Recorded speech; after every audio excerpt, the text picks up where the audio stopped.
ഇതിനൊരു സിബ് പിടിപ്പിച്ചിട്ട് വരാം. വേഗം വരണം. തലമുട്ടാതെ. കൃഷ്ണൻകുട്ടിയെ, ഇതിന്റെ കൈ ഒന്ന് തുന്നിയ വേഗം. എന്ത് പറ്റി? അതിർത്തി തർക്കം. ഞാൻ എന്റെ തറവാട്ടിലെ അവകാശം ചെന്നേ പിടിയായി വലിയായി ഒടുവിൽ എങ്ങനെയൊക്കെ. അയ്യോ, അത് തീർന്നില്ലേ? എവിടെ തീരാൻ? ഇതാണ് ഞങ്ങളുടെ മൊത്തം പറമ്പ്. 48 സെന്റ് ചില്ലുവാനം. ചില്ലാനെന്ന് വെച്ചാൽ 6 ലിങ്സ് വരും. ഇതാണ് കിഴക്കേ അതിരി. നമ്മുടെ ബാലഞ്ചന്റെ വീടിന്റെ. അതെ. അതിലേ ഒരു 20 സെന്റ് സ്ഥലം ഇങ്ങനെ അമ്മനെ പറ്റി ചേട്ടന്മാരെ എഴുതി വാങ്ങിച്ചു. വില്ലന്മാരെ. പിന്നെ ഈ കാണുന്ന 16 സെന്റ് സ്ഥലം അച്ഛന്റെ 16 നടത്താൻ വിറ്റ് തുളച്ചി. പിന്നെ ഈ 18 സെന്റ് സ്ഥലം മൂത്ത പെങ്ങളുടെ കല്യാണത്തിന് അമ്മയെ മുറിച്ചു വെച്ചു. അത് പെങ്ങളുടെ കല്യാണത്തിനല്ലേടോ? അവിടെ കിട്ടേ അത് കേസിൽ കിടന്ന പറമ്പാണ്. അതെ, ഇനി ഞാനും 2 പെങ്ങന്മാരുണ്ടേ. പെങ്ങന്മാർ ഇനിയുണ്ടോ? തന്റെ പെങ്ങന്മാരെന്താണ് പറമ്പ് നിറഞ്ഞു നിൽക്കണ? അവർക്കുള്ള വീതം പെങ്ങന്മാർക്കുള്ളത് അതവിടെ ഇരിക്കട്ടെ. പിന്നെ എനിക്കുള്ളതാണ് ഈ 8 സെന്റ്. അപ്പൊ ഒരു 6 ലിങ്സ് കാണും. 6 ലിങ്സ് വഴിക്ക് പോയില്ലേ? ഓ, വഴി അത് മാറ്റിപ്പോയി. ബാക്കി 8 സെന്റിൽ തനിക്കൊരു വീട് വെച്ചൂടെ? എങ്ങനെ വീട് വെക്കാൻ? എന്താ എന്തേത്? കുളം 6 സെന്റ് കുളമല്ലേ? അയ്യോ, കുളമാണെങ്കിൽ പിന്നെ അവിടെ എങ്ങനെയാ വീട് വെക്കുന്നത്? കുളത്തിൽ എങ്ങനെ വീട് വെക്കുന്നത് ഞാൻ ചോദിച്ചാൽ ചേട്ടന്മാരുടെ തല്ലി ആവശ്യത്തേക്ക്. 5 സെന്റ് വഴി ഇത് ചില്ലുവാനും അതൊക്കെ വീട്. എന്റെ അളിയൻ വന്നെന്ന് കേട്ട് അതാ ഞാൻ ധൃതി പിടിച്ചിട്ട് പോകുന്നത്. നീ കണ്ട കൃഷ്ണൻകുട്ടി? എങ്ങനെ വില ഗതിയും പിടിച്ചാണ് വന്നേക്കണത്? പിന്നെ വലിയ നിലയിലല്ലേ? എന്താ ബിസിനസ്? എക്സ്പോർട്ടിങ്. മുണ്ടില്ലേ, മുണ്ട്, അതിന്റെ എക്സ്പോർട്ടിങ്. കല്യാണ ചെറുക്കം മുതൽ പ്രായമായ അപ്പൂപ്പന്മാർക്ക് വരെ മുണ്ട് എക്സ്പോർട്ട് ചെയ്യും. ദൈവമേ, എക്സ്പോർട്ടിംഗ് ആണ്. അപ്പ ഇമ്പോർട്ടിംഗും കാണും. വേഗം ചെല്ലി, ഇല്ലെങ്കിൽ ഇമ്പോർട്ടിംഗ് നടക്കും. അപ്പ ശരി എന്നാൽ വനജേ, വണ്ടി വിട്ടേ. ഒരാളെ ഒരു അപകടത്തിലേക്ക് പറഞ്ഞുവിടുമ്പോ എന്തൊരു മനസമാധാനം എന്നറിയാമോ? ഈ അതിർത്തി തർക്കം വന്നാലുള്ള കുഴപ്പമിതാ. ഈ കുളത്തിൽ എങ്ങനെ അവൻ വീട് വെക്കണത്? ദൈവമേ, പോലീസുകാരന്റെ തുണിയിലാണ് വീതം വെച്ച് കളിച്ചത്. ഓമനക്കുട്ട. ഇറങ്ങി ഉണ്ണിക്കുട്ടാ. അളിയാ, മോനെ ഉണ്ണിക്കുട്ടാ. എക്സ്പോർട്ട് അളിയാ. എന്റെ ചേച്ചി വന്നടാ. അളിയോ താനാരാ? അളിയൻ. അളിയോ, താനാരാ വിളിക്കണേ? അളിയനെ. അളിയോ. അപ്പൊ താൻ തന്നെ തന്നെയാണ് അളിയാന്ന് അകത്തേക്ക് നോക്കി വിളിക്കണത്? നേരാ. ഇതാ നമ്മുടെ ഉണ്ണി. അളിയാ, ഇതായിരുന്നു എന്റെ അളിയൻ. എന്റെ പൊന്നളിയാ, കണ്ണിൽ എന്നോച്ച് കാത്തിരിക്കായിരുന്നു അളിയാ. തിരിയിട്ട് കത്തിക്കാറില്ലടാ ഈ അളിയന്റെ ഒരു തമാശ. അളിയാ, നമുക്ക് ഒരുപാട് കാര്യങ്ങൾ സംസാരിക്കാനുണ്ട്. കാഷിനെ പറ്റിയുള്ള ടോക്ക്, കാഷ്വൽ ടോക്ക്. ആഹാ, ഇത് എനിക്കും കൂടി അവകാശപ്പെട്ടതാണ്. എന്റെ അളിയൻ, എന്റെ സ്വന്തം അളിയൻ. ബാലിയ, നമുക്ക് അകത്ത് പോയി സംസാരിക്കാം. അല്ലെങ്കിൽ വേണ്ട, ഇവിടെ നിന്ന് സംസാരിച്ചാൽ ശരിയാവില്ല. നമുക്ക് പുറത്തുപോയി സംസാരിക്കാം. ഇവിടെ ഒന്ന് ചുറ്റിക്കറങ്ങാം. പോരെ? അപ്പൊ എന്നെ ചുറ്റിക്കാൻ കൊണ്ടുപോവാണ്. ഈ അളിയന്റെ ഒരു തമാശ. ഓ, അളിയൻ. വേണ്ട, ചുറ്റിക്കൊന്നും വേണ്ട. അതൊക്കെ വേണം. ആളിയോടെ നിക്ക്. ഞാൻ ഈ പാന്റ് മാറ്റിയിട്ട് ഒരു മുണ്ടെടുത്തോണ്ട് ഇപ്പൊ വരാം. വേണ്ട, മുണ്ടെടുക്കണ്ട. എന്താ ഇത്? എനിക്കൊരു മുണ്ടെടുക്കാനുള്ള അവകാശം പോലെ ഈ വീട്ടിലില്ലേ? ആളിയോട് നിക്ക്, ഞാനിപ്പോ വരാം. വനജേ, ഒരു മുണ്ടെടുക്കൂ. ഓമനക്കുട്ടാ, വേണ്ട. ഇവിടുത്തെ സാഹചര്യം നിനക്ക് അറിയാൻ വയ്യാത്തോട്ടാ. അച്ഛാ, ആരാ അപ്പൊ പോയ കരിമ്പൂതം? അത് നിന്റെ ചേച്ചിയുടെ ഭർത്താവാ, വനജയുടെ. ആരാ ഈ വനജ? എന്നാലും എന്റെ മോനെ, നീ മഞ്ചേച്ചിയുടെ പേര് പോലും മാറുന്നു പോയല്ലോടാ. നീ വല്ലാതെ ക്ഷീണിച്ചു പോയി. അത് നീ തടിച്ചതുകൊണ്ട് തോന്നണതാ. ഇവിടുത്തെ അമ്മയുടെ ഭക്ഷണം ഒന്നും നിനക്ക് പിടിക്കണ്ടാവില്ല. അതുകൊണ്ട് മഞ്ചേച്ചിയുടെ അടുത്തേക്ക് പോന്നോളൂ. പിന്നെ നിന്റെ മുണ്ട് എക്സ്പോർട്ടിന്റെ ബിസിനസിന് ഇവിടത്തെക്കാളും നല്ലത് അവിടെയാ. അതുകൊണ്ട് മോനങ്ങോട്ട് പോന്നോളൂ. അളിയാ, ഞാൻ റെഡി. നമുക്ക് പോവാം. ഓമനക്കുട്ടാ, നീ ഇത് എന്ത് ഭാവിച്ച? ഞങ്ങൾ അളിയനും ഒന്ന് കറങ്ങാൻ പോകുന്നു. തൽക്കാലം മാത്രം മനസ്സിലാക്കാൻ മതി. അളിയാ, നമുക്ക് ഇറങ്ങാം. ഈ കറങ്ങലല്ല, നമുക്ക് അവിടെയൊക്കെ പോയി ചുറ്റിക്കറങ്ങണ്ടേ?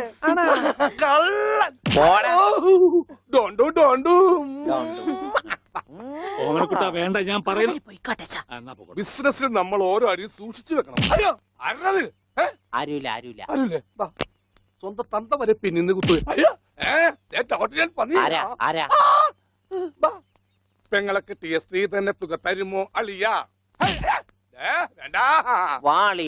നോക്കച്ച, എന്തൊരു ചേർച്ച. ഒരമ്മ പെറ്റ ആളിയന്മാരാണെന്നേ പറയൂ.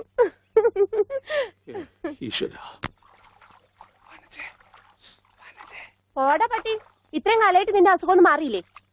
എടി, ഇത് ഞാനാടി, ഓമനക്കുട്ടൻ. അയ്യോ, നിങ്ങളായിരുന്നോ? നീയൊന്ന് ഇങ്ങോട്ട് വന്നേ. വരുമ്പോ ഒരു മുണ്ടും എടുത്തോ. മനുഷ്യന്റെ ഒരു കാര്യം.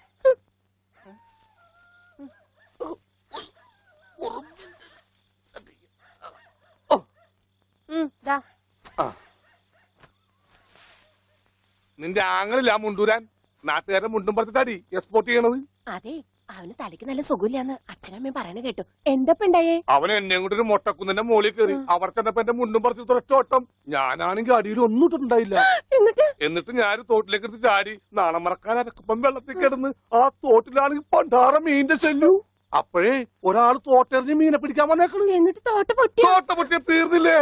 ആ തോട്ടക്കാരനെ പറഞ്ഞവിടെ ഞാൻ പെട്ട പാട്. എന്തായി കേക്കണേ? അതെ, ആ. ഞാൻ ആദ്യം വനജയെന്ന് വിളിച്ചപ്പോ നീ ആരാണെന്നാ വിചാരിച്ചത്? അത് ഞാൻ വിചാരിച്ചത് പട്ടിയാണെന്നാ. പട്ടിയൊക്കെ നിന്നെ വനജയെന്നാ വിളിക്കാറ്. ചില പട്ടികളൊക്കെ എന്നെ അങ്ങനെയാ വിളിക്കാം. ഓഹോ, ആ അയ്യോ, കുട്ടിക്കാലത്തെ ശീലമൊന്നും അവന് ഇനിയും മറന്നിട്ടില്ല. എന്റെ വിരലെ കടിച്ചെന്നേ. കുറുമ്പ്, എന്തൊരു കുറുമ്പാ ഇത്? കുറുമ്പൊന്നുമല്ല, എനിക്ക് ഇഷ്ടമല്ലാത്തതാണെങ്കിൽ ഞാൻ കടിക്കും. എനിക്ക് ചോറ് വേണ്ട. ചോറ് വേണമെങ്കിൽ അവർ എന്താ ഇഷ്ടമുള്ളത് ഉണ്ടാക്കി കൊടുക്കും. നിനക്ക് പിന്നെ എന്താ വേണ്ടേ? Bread toast. Bread toast. അയ്യോ, അതെന്ത് കുന്ത്രാണ്ടോ? എനിക്ക് അത് മതി. അതമ്മ നാളെ ഉണ്ടാക്കി തരാം മക്കളെ. ഇപ്പൊ ഈ ചോറ് എനിക്കിതൊന്നും വേണ്ട. ഇപ്പൊ ഇത്തിരി ചോറുണ്ട്. എനിക്ക് അതൊക്കെ നാളെ ഉണ്ടാക്കി തരാം നമ്മ പറഞ്ഞല്ലോ. Bread toast. നാളെ ഉണ്ടാക്കി. എനിക്ക് ചോറ് വേണ്ട. എന്തിന്? ഉണ്ണി വലിച്ചെറിഞ്ഞ ചോറാ. ആഹാ, ഞാൻ വിചാരിച്ചെന്റെ തലച്ചോറ് പുറത്തേക്ക് വന്നാണെന്ന്. അതിന് തലയ്ക്കകത്ത് അത് ഉണ്ടെങ്കിലല്ലേ പുറത്തേക്ക് വരാം. ഓഹോ, അതെന്തെങ്കിലും പുറത്തേക്ക് വരൂ. നാളെ ഇനിയും ഉണ്ടാക്കി ചോറ് തരാം തന്നെ മക്കളെ. എന്ത് പണിയാ ചോറ് ഉണ്ടാക്കി വലിച്ചെറിയേ. തരുന്നത്? Bread toast. എന്താ ഉണ്ണിയേട്ട രാത്രിയിൽ ഇങ്ങനെ ബഹളം ഉണ്ടാക്കുന്നേ? ദാ കണ്ടോ, ബ്രെഡ് രാത്രി ടോസ്റ്റ്. ഞാൻ എവിടെ പോയി ഉണ്ടാക്കാനാ? അമ്മ വിഷമിക്കണ്ട. റൊട്ടി ഇരിപ്പുണ്ട് അവിടെ. ആ ഉണ്ട്, വെണ്ണയോ? അതുമുണ്ട്. എന്നാ ഇപ്പൊ ഉണ്ടാക്കി തരാം കേട്ടോ ബ്രെഡ് ടോസ്റ്റ്. ആ അമ്മിക്കുട്ടി,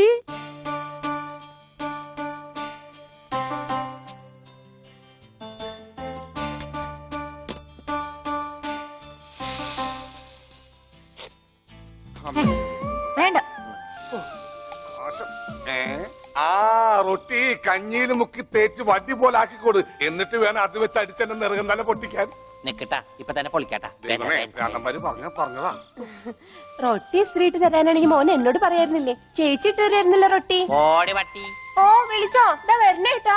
വേണ്ട വേണ്ട വേണ്ട. Bread toast.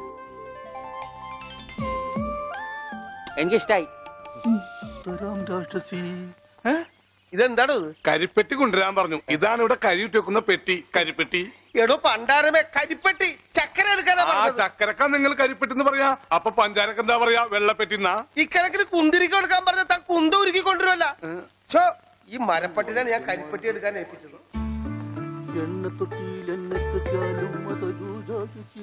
ആ അമ്മു, ഈ കരിപ്പെട്ടി എവിടെ ഇരിക്കാ? ചക്കരേ, അവളെ ഇപ്പൊ ഒന്നിനും വിളിക്കണ്ട. ചക്കരൊക്കെ ഞാൻ എടുത്തരാം. നീ എന്ന് ആ ആടലോടകം കൊണ്ടുവന്നിട്ടുണ്ടോ നോക്ക്. ആട് ഒരു ലോഡാ? അറ്റമാംസ രസായനത്തിനാ? എന്തേ കൺഫ്യൂഷനായ? ഓമനക്കുട്ടേട്ടാ, എന്തോ? ഇത്തിരി നെല്ലിക്ക് അപ്പുറത്ത് കൊണ്ട് കൊടുക്കുവോ? പിന്നെ തന്നേക്ക്. ദാ ഇവിടെ ഇരിക്കുന്നു. ഇതാ ആ ഈ ചക്ക. ആ ഇതൊരുമാതിരി കൊലച്ചെറിയായി പോയിട്ടാ. നെല്ലിക്കെന്ന് പറഞ്ഞപ്പോ 5-6 ഉണ്ടാവുന്നു ഞാൻ വിചാരിച്ചു. ഇതൊരു ചാക്കണ്ടല്ല. ഒന്ന് താങ്ങി. ആ ഇതാണ് താങ്ങ്. ഇതിന് കഴിഞ്ഞ ഒറ്റക്ക് താങ്ങായിരുന്നു. ഇത് ഒരു ചാക്കിനകത്ത് 2 ചാക്ക് നെല്ലിക്ക കുത്തിക്കയറ്റി വെച്ചേക്കാനല്ല. ഒടുക്കത്തെക്കാനും. മാഷ കൈപ്പുണ്യം എന്ന് പറയുന്നത് എന്താ വെച്ചോ? മാഷ അടുപ്പേ കയറാനുള്ളതെല്ലാം കയറിയല്ലോ. അച്ഛന്റെ നിർദ്ദേശപ്രകാരം എല്ലാം ചെയ്തിട്ടുണ്ട്. ആ എന്നാൽ ഇനി തല പൊതിച്ചിലുള്ള സാധനങ്ങൾ ഏർപ്പാടാക്കിക്കൊള്ളൂ. ഓ ഓമനക്കുട്ടാ, എന്താണ്? ആ തല പൊതിച്ചിനുള്ള സാധനങ്ങളൊക്കെ എടുത്തു വെച്ചോളൂ. തല പൊതിക്കാനാ കമ്പിപ്പാര മതിയാ? ബ്രദർ, തേങ്ങ പൊതിക്കുന്ന പോലെ തല പൊതിക്കുന്ന കാര്യമല്ല പറഞ്ഞത്. തല പൊതിയാനുള്ള മരുന്നുകളെല്ലാം ഇങ്ങ് എടുക്കാനാണ് പറഞ്ഞത്.